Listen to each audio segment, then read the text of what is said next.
Que el Señor te bendiga ricamente. Le saluda a su amigo y hermano Esgin Calderón Valverde desde la Casa de Oración en Daniel Flores, Pérez Celedón, San José, Costa Rica. Gracias por acompañarme. Hoy vamos a tratar el tema ¿qué dice la Biblia sobre la doctrina de la Trinidad? Y vamos a leer lo que nos dice la Sagrada Escritura, lo que nos dice la Biblia. Eso es lo que vamos a ver. Antes de analizar lo que dice la Biblia al respecto, yo quiero que usted visite mi página, la de Casa de Oración Daniel Flores, overblog.es. Esta página es muy interesante, dado que esta página resume primero las gramáticas griega koiné, toda la gramática griega koiné que estamos grabando ahora, los últimos videos. Resume análisis gramatical del Evangelio, donde viene un video junto con el tema para que usted pueda disfrutarlo. Vienen también estudios bíblicos antiguos de Mateo que usted puede acudir y puede ser edificado. También está la otra página de la Casa de Oración, danielflores.es.tl. Ambas páginas aparecen en la partecita del video externamente. Entonces lo invito para que me acompañe. Vamos a iniciar con ¿qué dice la Biblia sobre la doctrina de la Trinidad? Y tal vez una de las primeras preguntas que la gente hace o que los debatistas hacen es ¿por qué no aparece la palabra Trinidad en la Biblia? Antes de entrar en detalle con los versos bíblicos, vamos a responder esta pregunta de una manera muy rápida. Número uno, la Biblia no es ni un libro de filosofía, ni un libro de teología, ni un libro de leyes jurídico, ni un libro de ciencias. Los libros de filosofía están llenos de definiciones. Sócrates buscaba la definición de la valentía, y se buscaron muchas definiciones. Los filósofos querían saber quién era Dios, quién era el hombre, quién era el mundo. Y generalmente se busca la esencia o la definición de las cosas. La Biblia no es así. La teología usa el lenguaje filosófico para definir actualmente doctrinas como el bautismo, la Trinidad, la Biblia y otro montón de doctrinas que son definidas teológicamente. La Biblia no era un libro así. Los libros jurídicos buscan definir leyes de la mejor manera, de la manera más clara, porque en un juicio, depende de cómo esté redactada la ley, pues ésta se puede inclinar por uno u por otro lado. Y los libros científicos definen la verdad después de experimentos, es decir, llegan a leyes después de que han atravesado una serie de experimentos, de pruebas. Si no hay experiencia y clara y objetiva y digamos que sea un conocimiento metódico, etcétera, no hay ley. Entonces estos libros son muy diferentes a la Biblia. La gente cree que la Biblia es un libro de filosofía que tiene que venir de definición de teología, definición de la fe, definición del amor. La Biblia no define nada de eso, porque la Biblia no es un libro ni de filosofía ni de teología. La Biblia es un libro popular donde Dios escoge personas para que relaten en su lenguaje popular el mensaje que Él les reveló. Así de sencillo. Por eso encontramos el lenguaje del pueblo. El lenguaje lleno de simbolismos, porque nosotros somos simbólicos para hablar. Nosotros usamos mucho el símbolo, usamos mucho las figuras literarias, aunque no las conozcamos, pero las estamos usando constantemente. Me estoy muriendo de hambre, decimos nosotros. La Biblia tiene expresiones parecidas y usted lo encontrará en los videos que tenemos donde vamos comentando versículo por versículo toda la Biblia. Y usted va a encontrar ahí cómo la Biblia utiliza un lenguaje popular, no un lenguaje ni científico, ni filosófico, ni teológico. Por eso en la Biblia usted no encuentra definiciones, ni tampoco encuentra. Pero la palabra Trinidad buscó explicar un fenómeno que se dio en la Biblia, y es que Jesucristo se proclama Dios. Igual el Espíritu Santo, igual el Padre. Entonces busca explicar una realidad religiosa, que hoy les voy a exponer lo que dice la Biblia, y sencillamente siglos después comenzaron a darle el nombre de Trinidad porque son tres. Es un nombre filosófico, teológico, podríamos decir. Por eso no se encuentra la palabra Trinidad en la Biblia. El hecho de que no se encuentre no significa que no exista. Habrán muchos términos buenos y malos que no están en la Biblia y no por eso no existen. Si existe la realidad. Por ejemplo, no existe el término abortar. No abortarás en el Nuevo Testamento. Pero no significa que podemos abortar. No, la Biblia dice no matarás. Es lo mismo. Nada más que no vienen los términos, pero sí vienen las realidades. La Biblia nos enseña a amar al prójimo. Entonces hay mucha terminología que no existe en la Biblia, pero el hecho de que no existan no significa que no hay que tomarlas en cuenta. Vienen definidas de una o de otra manera. Bien, vamos a comenzar entonces con qué dice la Biblia sobre esta doctrina de la Trinidad. Y vamos a comenzar no solamente hablando de una cosa, sino de todo lo que dice la Biblia. A veces los grupos religiosos toman un versículo, 2 versículos, 10 versículos, pero estos y los otros los eliminan. Y entonces crean una secta, un grupo religioso, y la gente dice, mire, pero es cierto lo que dice. Sí, pero es cierto porque le mostraron la mitad de la verdad. No le mostraron la otra verdad. Entonces la gente se confunde. No es así. Nosotros actualmente, sí necesitamos tomar la Biblia, analizarla, estudiarla, compararla y tratar de investigar y descubrir qué fue lo que quiso decir la Biblia. Y hoy usted lo va a comenzar a ver a través de estos programas. Entonces comenzaremos con algunos versos e iremos ahondando en todos los versos que dieron origen a esta doctrina de la Trinidad. Jesús decía en Juan 10:29, en el centro encontrará el texto traducido literalmente. En la parte inferior, lo que nos dice la Reina Valera y lo que nos dice la Jerusalén 1976. Dice, el Padre de mí, que me las ha dado, se refiere a las ovejas, es más grande que todos. Es decir, Jesús dijo, el Padre es más grande que todos, incluyéndolo a Él. Incluyéndolo a Él. Eso lo dijo nuestro Señor. Vamos a seguir viendo lo que Jesús dijo. Jesús dijo, ¿habéis oído que yo os he dicho, voy y vuelvo a vosotros?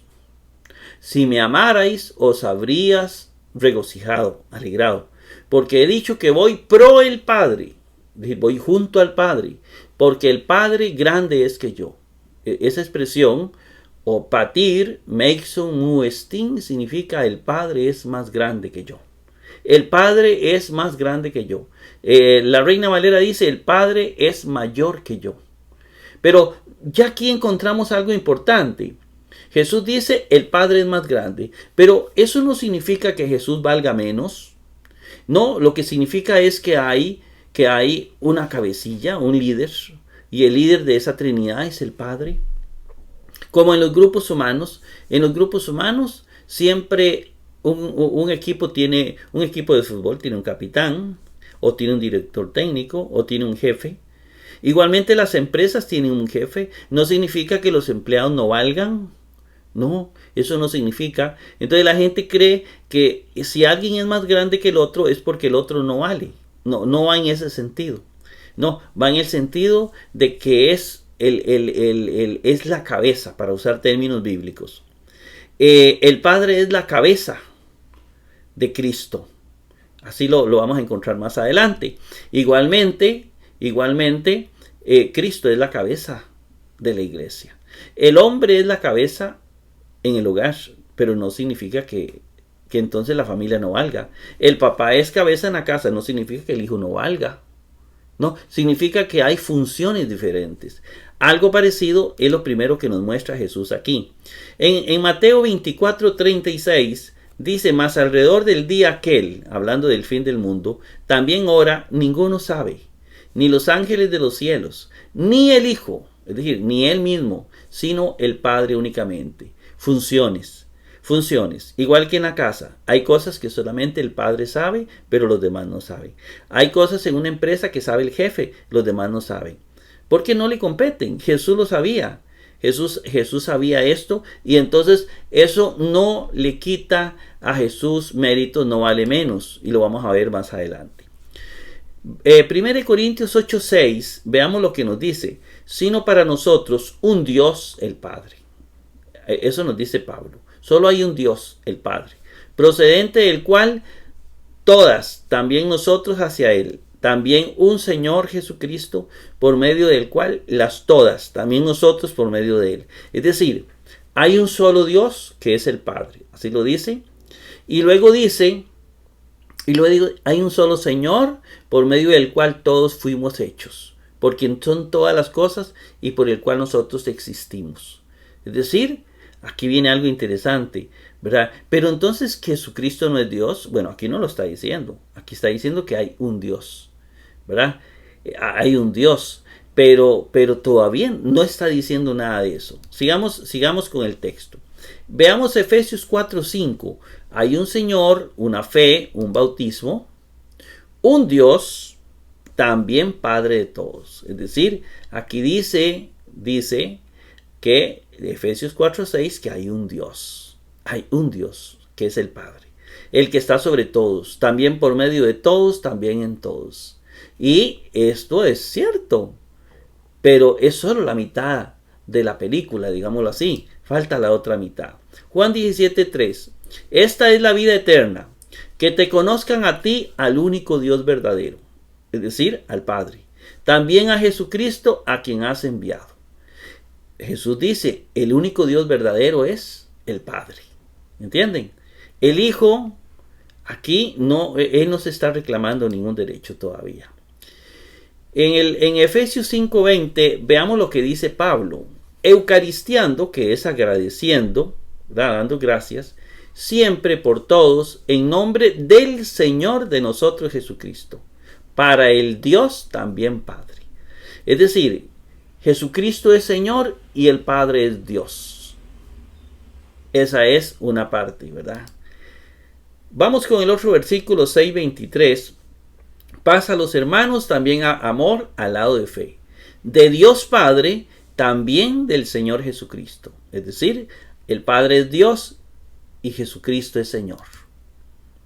Vamos con otro texto, Filipenses 1:2. Gracia a vosotros también pasa a vosotros de parte de Dios nuestro Padre, también del Señor Jesucristo. Es decir, nuestro Padre es Dios, Jesucristo es Señor. Y entonces ya aquí más de uno comienza a decir, qué raro, entonces Jesucristo no es Dios. Vamos a ver, espérese que estamos empezando. Filipenses 2:11 dice, también toda lengua confiese que Jesucristo es Señor, hacia gloria de Dios Padre. Jesucristo es el Señor y el Padre es Dios. Interesante, ¿no? Seguimos. No se escandalice todavía porque no hemos terminado.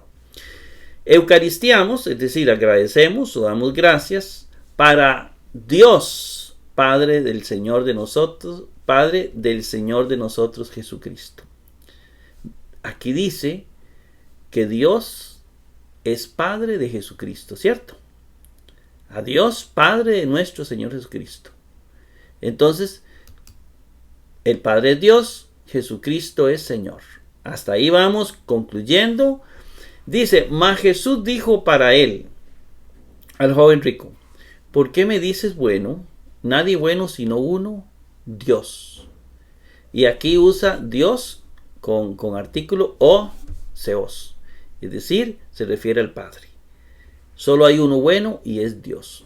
Bueno, podríamos decir que Jesucristo, la definición de bueno es el que está, la cabeza, el mejor, podríamos decir. Pero eso dijo Jesús. Versículo 17, Jesús dijo, suéltame, le dijo a María Magdalena, porque aún no he subido a mi Padre.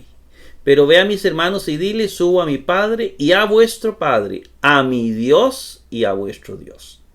Para Jesús, el Padre es su Dios, su Dios. Son dos seres diferentes. Y Jesús sabe que el Padre tiene su lugar y Él tiene su lugar. Y humildemente Jesús lo reconoce. El Padre es cabeza. Romanos 1:7, a todos los siendo en Roma, a todos los que están en Roma, amados de Dios, llamados santos, gracia a vosotros, también paz.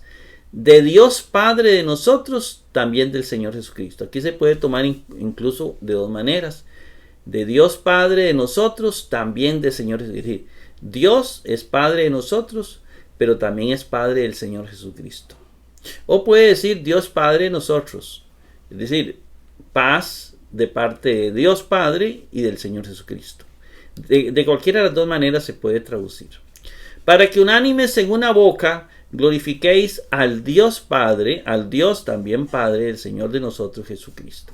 Es decir, al Dios también Padre del Señor de nosotros Jesucristo. A Dios, que es Padre de los dos. En 1 Corintios 1:3 dice la Biblia, gracias a vosotros también paz de parte de Dios Padre de nosotros, también del Señor Jesucristo. Que también se puede traducir de las dos maneras. Dios, Padre de nosotros, también del Señor Jesucristo. Es decir, que Dios es Padre de nosotros y de Cristo, o que hay paz de parte de los dos. En 2 Corintios 11:31 se lee, el Dios también Padre del Señor Jesús, ¿verdad? El Dios Padre del Señor Jesús. Ahí nos está dando a entender que el Padre es Dios también y es Padre de Jesús. Quien es bendito por los siglos, está hablando del Padre. Versículo 1:3. Gracias a vosotros también paz, de parte de Dios Padre y también del Señor Jesucristo. Y tal vez sigamos viendo esa diferencia entre el Padre Dios y a Jesucristo se le dice Señor. Hasta el momento no ha salido un solo versículo que diga que Jesucristo es Dios, ¿cierto? Vamos a ver si aparece. Efesios 1:2, gracias a vosotros también paz de parte de Dios Padre de nosotros y también del Señor Jesucristo. Jesucristo Señor, el Padre de Dios. En el versículo 3, Efesios 1:3 dice, bendito el Dios también Padre de nuestro Señor Jesucristo. Es decir, Jesús es Dios y Padre de Jesús y de nosotros. Efesios 1:17. Para que el Dios de nuestro Señor Jesucristo, el Padre de gloria, y aquí viene muy claro, porque aquí está diciendo que el Padre es Dios de nuestro Señor Jesucristo. Interesante, ¿no? Vamos a ver. Mas quiero vosotros saber de todo varón, y aquí este texto es muy relevante y por eso voy a poner la pluma. Dice, de todo varón la cabeza el Cristo. Es decir, Cristo es la cabeza de todo varón. La cabeza de una mujer, el varón, más la cabeza de Cristo, Dios. Es decir, Dios es cabeza de Cristo. Cristo es cabeza del varón. Y el varón es cabeza de la mujer o de la familia. Es decir, no significa que el otro valga menos. No es una situación de quién vale más. No es una situación de valor. Es una situación de orden, porque Dios es un Dios de orden. Es una situación digámoslo así, de liderazgo. Podríamos tomarlo así. Veamos el 15:24 de 1 Corintios. Después el fin, dice Pablo. Es decir, después el fin es cuando venga el fin. Cuando entregue el reino al Dios Padre, es decir, cuando Cristo le entregue el reino a Dios Padre, cuando aboliera todo principado, cuando Cristo destruya todo principado, también toda autoridad y también todo poder, y cuando Cristo arregle este mundo, dice el versículo 25, 15, 25, porque es largo, ¿verdad? Sí, son varios. Pues es necesario a él reinar hasta que ponga a todos a los enemigos bajo sus pies, como dice el Salmo 111. Es decir, hasta que Cristo ponga todo bajo sus pies. Eso es lo que significa cuando él aboliera todo principado, autoridad y poder. Eso es poner todo bajo sus pies. El último enemigo en abolir será la muerte, con la resurrección, ¿verdad? Y dice, pues todas subordinó bajo los pies de él. Es decir, el Padre subordinó todo bajo los pies de Cristo. Porque el Padre es cabeza de Cristo. Mas cuando dijera que todas subordinó, el Padre le subordinó, dijo, usted es aquí el jefe de todo. Evidente que fuera el habiendo subordinado a él. Es decir, queda fuera queda fuera, que no se toma en cuenta, el que le subordinó a él las cosas todas. ¿Quién es el que le subordinó todo? El Padre. Es decir, cuando dice que Cristo tiene poder sobre todo, obviamente no quiere decir que tenga poder sobre el Padre. Porque dice, evidente que fuera, es decir, que quede fuera, el que le subordinó a él todas las cosas. Léanlo bien. Luego dice el versículo 28. Mas cuando fueran subordinadas a él todo, es decir, cuando todo esté subordinado a Cristo, excepto el Padre, ¿verdad?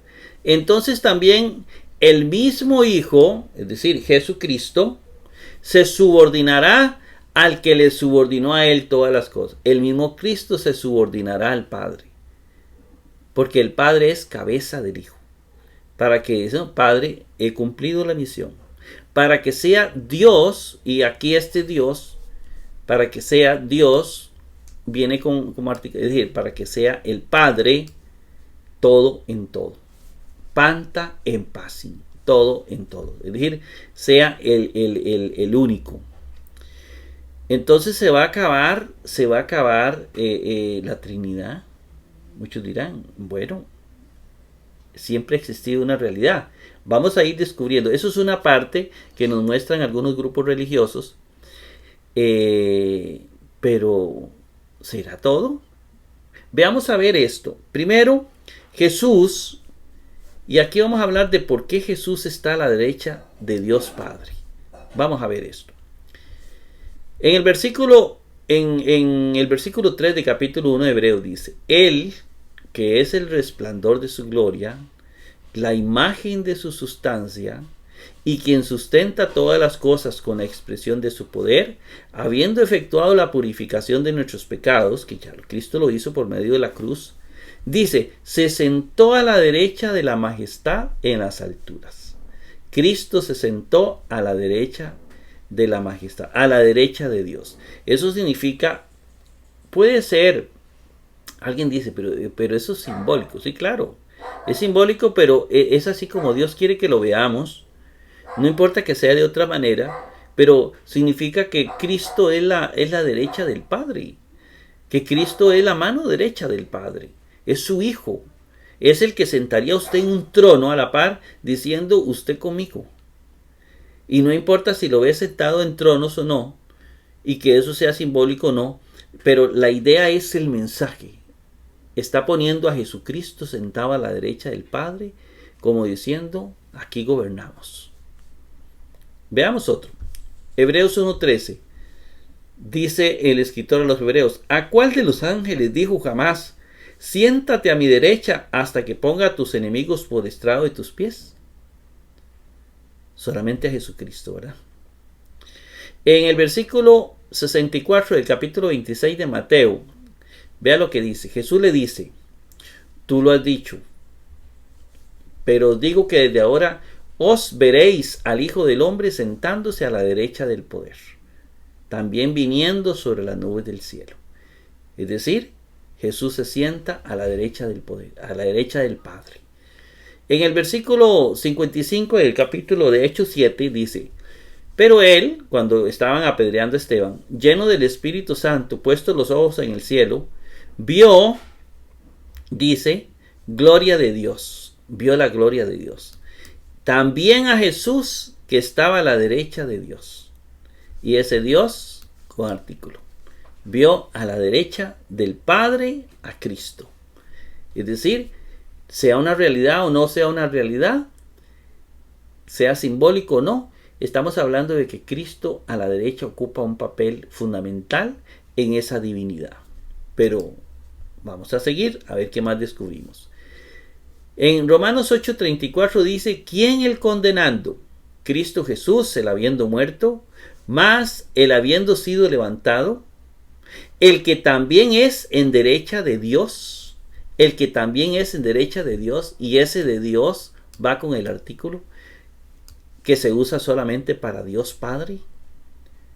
Jesús está a la derecha del Padre, dice que también intercede a favor de nosotros, está a la derecha del Padre. Es decir, ¿a quién sienta un rey a su derecha? Es por ahí donde va la idea. Dice Efesios 1:20 que obró en el Cristo levantando a él procedente de muertos, y lo resucitó, también sentando en derecha de él en los sobrecielos. Usa la palabra epuranios. Jesús sentado a la derecha de Dios. Humilde de textos. Puesto los ojos en Jesús, el autor y consumador de la fe, el cual por el gozo puesto delante de él, sufrió la cruz, menospreciando el oprobio, se sentó a la derecha del trono de Dios. Del trono de Dios. Jesús se sentó a la derecha del trono de Dios. Está sentado a la derecha Jesús del trono de Dios. Dice 1 Pedro 3:22, quien habiendo subido al cielo está a la derecha de Dios. Y está a la derecha de Dios. También con el artículo respectivo. Y a él están sujetos ángeles, autoridades y poderes. A Cristo le está sujeto ángeles, autoridades, poderes. Cristo tiene poder sobre todo. El Padre le dijo, te doy todo el poder. Versículo 21 del Apocalipsis 3. Al vencedor le concederé que se siente conmigo en mi trono, dice Jesús. Así como yo he vencido y me he sentado con mi Padre en su trono. Y ya sabemos que sentarse en su trono es en la parte donde Él reina. No es que se sienta encima del trono, como muchos lo ven literalmente. Ya hemos visto que se sentó a la derecha del trono de Dios. Jesús está sentado con el Padre en su trono a la derecha. Y nosotros, los que podamos vencer, nos sentamos con Cristo también en su trono. Bien, yo creo que aquí entra una parte muy importante. Jesús es Dios. Yo creo que ya esto de que Jesús está sentado a la derecha de Dios es muy claro en la Sagrada Escritura. Sea simbolismo o no sea simbolismo, lo que simboliza es lo que importa. Que Jesús es muy importante para el Padre. Más importante que cualquier ser humano, porque está sentado a la derecha de Dios Padre. Pero todavía falta definir otros textos más que hemos omitido. Y lo vamos a hacer en el otro programa. ¿Realmente Jesús es Dios? ¿Jesús es Dios? ¿Qué dice la Biblia? Después de haber visto estos textos, ¿es realmente Jesús Dios? Junto con otras preguntas interesantes que vamos a analizar. Que Dios me lo bendiga ricamente y nos vemos en la segunda parte de este interesante tema. ¿Qué dice la Biblia sobre la doctrina de la Trinidad?